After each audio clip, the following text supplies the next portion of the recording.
Merry Christmas and welcome to yet another exciting edition of your favorite travel show, Tourismus. In today's episode, you can expect some tourism recovery, and under destinations, we're going to take a look at the Swakopmund Beach Rest Camp and the Rundu Beach. We'll also be talking at Christmas messages. We'll be right back after this. Connection. It's in the human touch, the feeling of belonging. It inspires us and empowers us, creates clarity from complexity. It starts new conversations, unlocks the power of advice, and makes an impact on your life. At Alex Forbes, we pioneer insight to provide you with advice that connects your decisions of today to your impact tomorrow.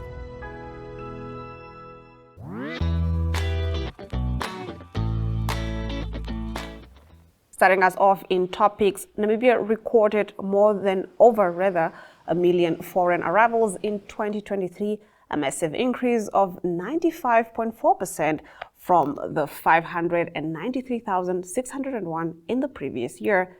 The number of tourists who visited Namibia increased to 863,872 in 2023, up from 87.4% from the previous year's 461,027 tourists. The figure brings Namibia to a 54% recovery level towards tourist arrival numbers of 2019 pre-COVID-19. This was announced this year by Tourism Minister Pohamba Shifeta when he launched the Tourist Statistical Report for 2023. According to the report, of the over 1 million foreign arrivals Namibia received last year, tourists accounted for 81.9%, while excursions, same-day visitors, provided a 14% share, returning residents 3.3%, and the remaining 0.7% was made up of other visitors. Shifeta said that the notable increase demonstrates that the demand for Namibia as a tourist destination for visitors is steadily growing. Moreover, the level of recovery, although slightly slow, indicates that the government and private sector efforts are progressively bearing positive results. The gap is only 46%, which we hope will be radically reduced at the end of the current 2024 tourism season. The main source markets for tourists to Namibia came from South Africa, 349,729, Angola, 112,336, Germany, 79,989, Zambia, 56,243, and Botswana, 56,157 in 2023. I'm so glad to see that Namibia is recovering in the tourism sector, and we want to see what the festive season brings in terms of the numbers of foreign arrivals and just also the Namibians that are also visiting travel destinations within the country. Now getting to our next story, the Namibia Professional Hunting Association, NAPHA, celebrated its 50th anniversary this year, honoring a legacy of ethical hunting, conservation, and community engagement. Now, since its founding in 1974, NAPHA has played an important role in showcasing Namibia as one of the top hunting destinations worldwide and ensuring the sustainability of traditional hunting methods through strong collaboration, particularly the Environment and Tourism Ministry, the association's president Axel Kramer said.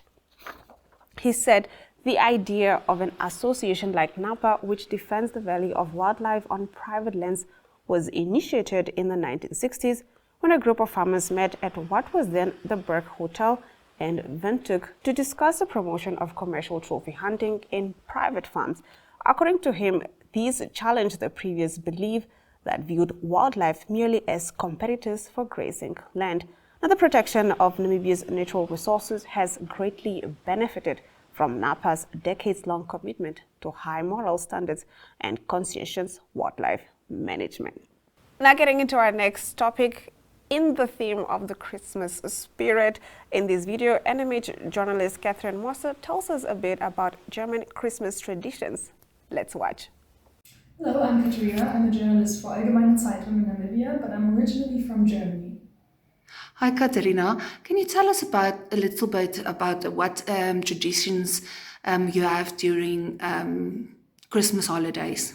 Well, Christmas in Germany, like probably any other country, is all about family. So families come together as a whole and spend time with each other.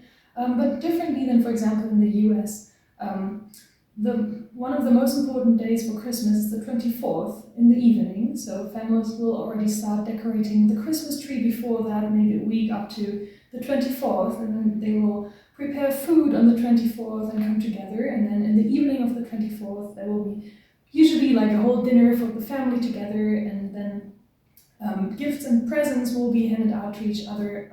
For the small children, there is a tradition like the bell ringing. So if there's little children in the family, one of the parents, for example, will sneak out to the Christmas tree and ring a little bell to show the kids, Christ is here and you're ready to come in and get your presents and your gifts.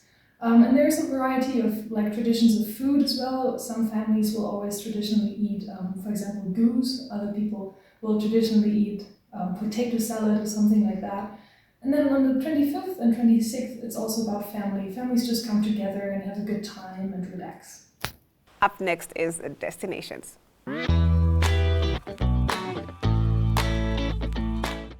Now the festive season is the time that we're all planning to travel. And if you're like me who doesn't know where to go actually, let's take a look at what we have in destinations. Muchenje River Lodge is situated about 30 kilometers out of Katima, Mulilo, Namibia, on the banks of the Zambezi River. Watch to find out more. My name, I'm David. I'm a manager here at Muchenje River Camp from Kalimbeza side. What we've got here, we've got a campsite. We've got 4 chalets, 4 cabins. You can take two each, so it can take about 8 people. Also, we've got the houseboat there. Also, it can take 8 people also. They're around there. We've got a boat for sundowner, boat cruise. We do bedding. We do fishing as well. Fishing we can do also. In the package also we can do that. Also, we can take people for boat cruise and sundowner and fishing also. From there, it's what we can offer this side. We can see some hippos, some crocodiles. Also, if you are lucky, you get nice fish, you catch nice fish. So that is an activity we've got this side. Thank you very much. So you take people out fishing? Yes, we do. What type of fishing do you do? Tiger fishing? We catch tiger fish and barbel and the bream. Bream is type of nembwe also. So it's a lot of species you can catch. Yeah, depending how lucky. When you come this time we just fish for tiger and barbel. But if you come from June, July, then we catch bream as well. For this time only tiger. Yes. How long have you been here? From Muchenje, I've got 3 to 4 years now.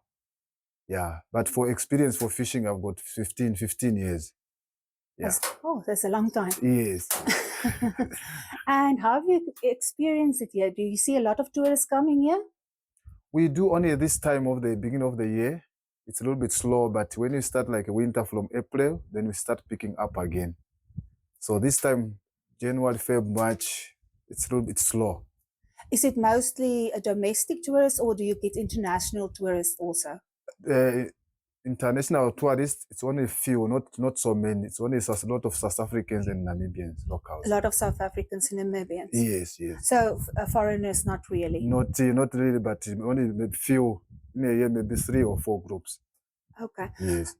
You mentioned all the places that you have, the camping sites, the chalets. What other facilities are there? Swimming pools? What other facilities? We've got at the campsite is not yet built the swimming pool, but here in front of the cabins, we've got 1 swimming pool. Yeah. Okay. Thank you very much. You are welcome. Our next destination is Petru Meyer from Stoney's Country Hotel in Gochas, who tells us more about what he has to offer clients. Let's take a look. I'm the manager of Stoney's Country Hotel in Gochas.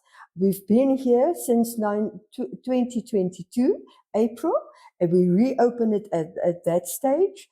it was closed for quite a while. So we would like to advertise a little bit more to actually attract people back to Gochas, because it's a simple family farmers community, and we would like to see more of everybody outside of Gochas. We would like to accommodate people. We've got 14 rooms, 2 family rooms, and then double rooms, and obviously twin bedrooms for people. Overall, we accommodate about 24 people at once. So you're welcome to contact us. We would like you to invite you to our restaurant. We've got a lovely menu where you can actually choose what you would like to eat. Our speciality is schnitzel and steaks. So you're more than welcome to visit us. Please phone us if it's possible to actually book your seatings. We would like you to, sometimes we have a lamb braai, and then you're welcome. We've got bookings and stuff, and just visit us. Come and visit us, have a drink or two, and let us be happy and chat and just get to know each other. Those definitely look like to die for destinations that we all must make our way to. On the other side of the break, we take a look at To The Point.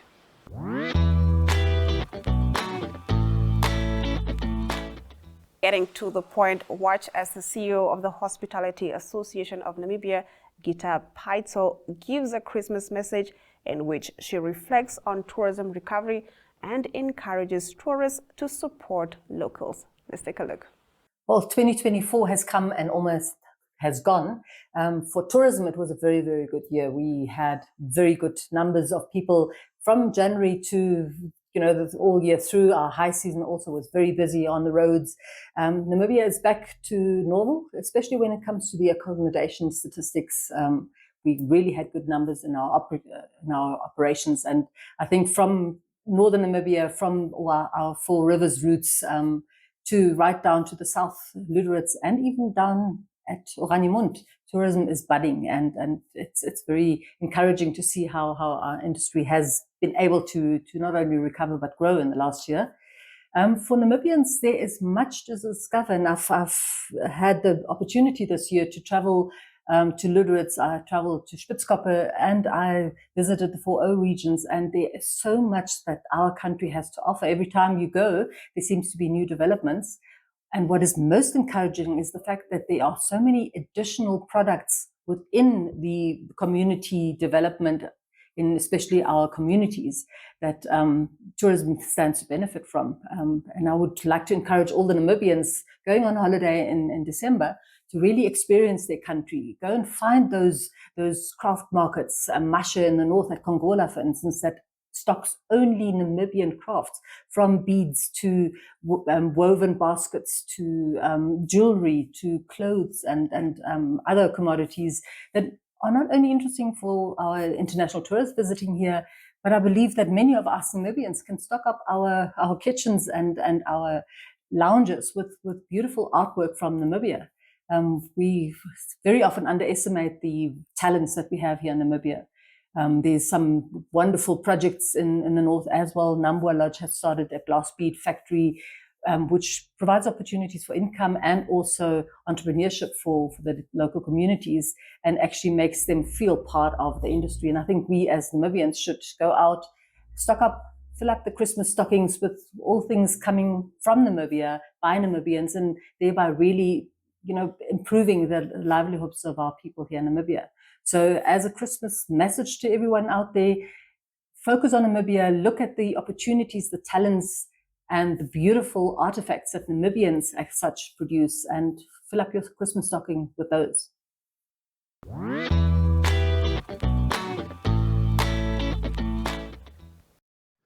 From the perspective of a Namibian traveling out of Africa for the first time, arriving in Chongqing is nothing short of stupendous.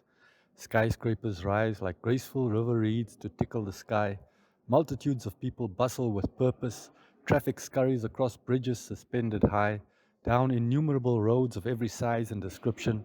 High-speed trains on monorails transport people while freight containers come and go like clockwork. All this while the river carries boats and ships of various descriptions, and neon-colored lights decorate buildings at night as the heat of the sun during the day echoes the immense energy that pulses through the humid air. At the crossroads of the Silk Road economic belt, reviving China's ancient tradition of international trade, and the modern maritime Silk Road, better known as the Belt and Road Initiative, the Jiangling River meets the mighty Yangtze River's golden waterway heading east, and the China-Europe Railway Express sets off across thousands of kilometers to the west.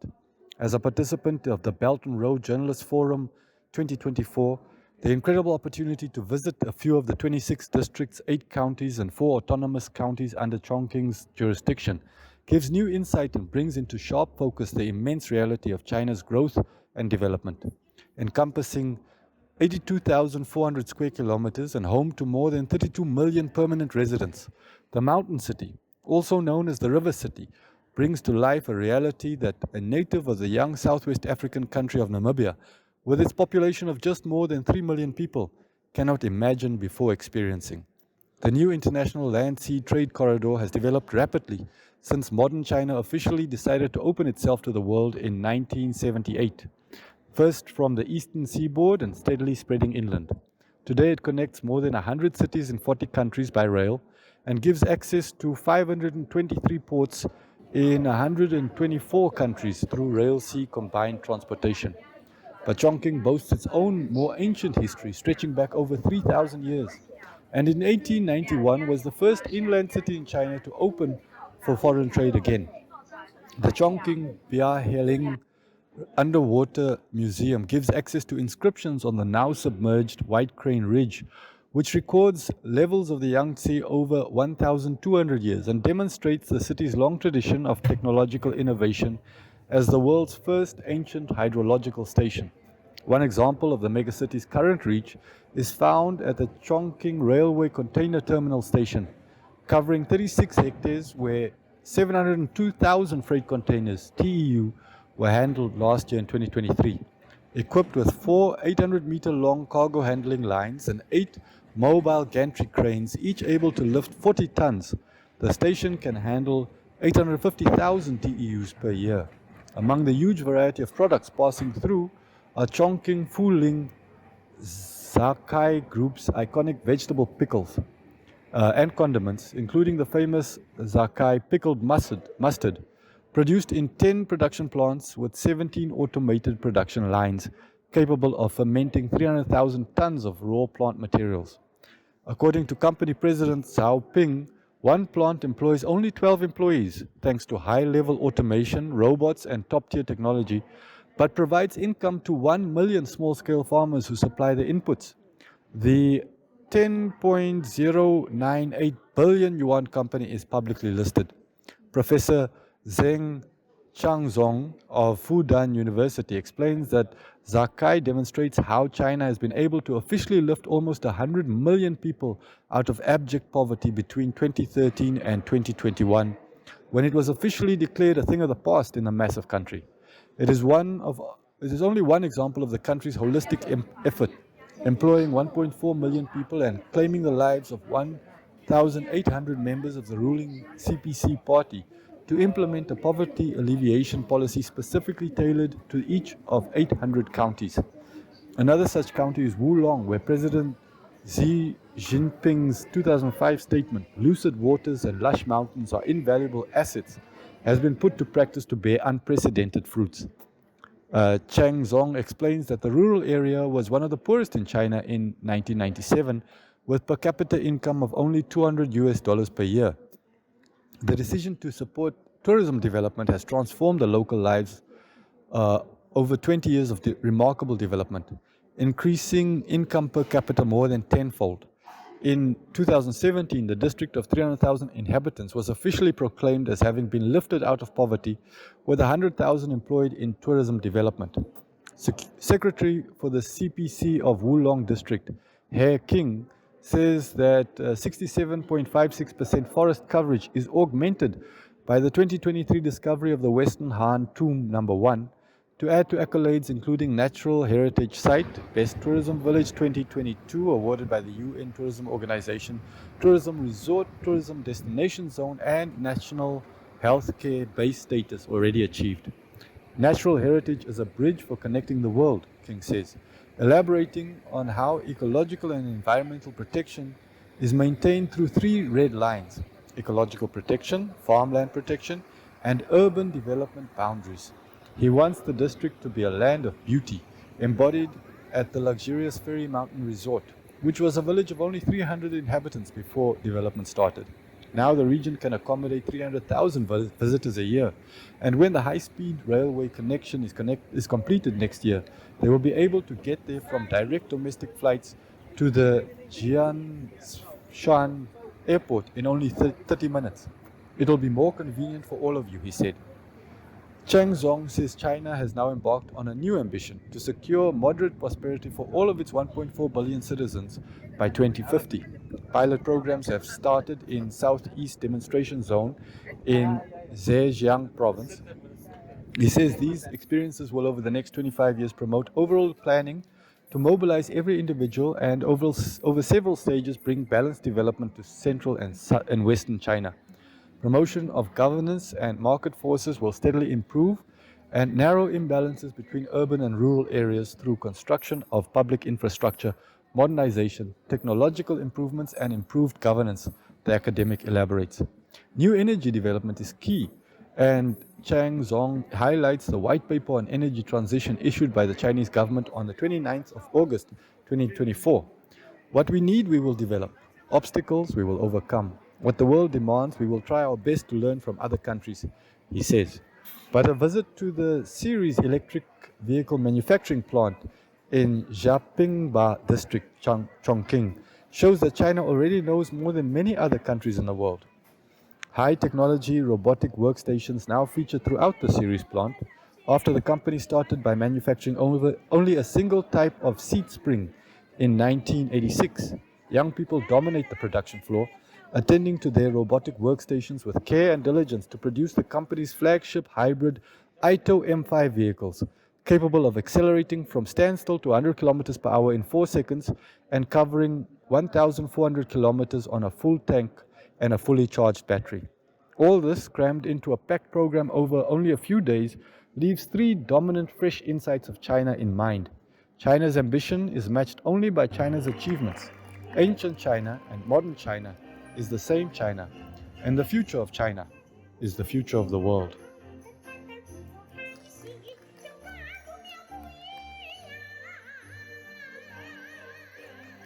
And with that, we've come to the end of the broadcast. Thank you for tuning in and watching your favorite travel show, Tourismus, on this beautiful Christmas morning. From me, Glenora Shipura, I'm wishing you all a beautiful festive season and a happy new year.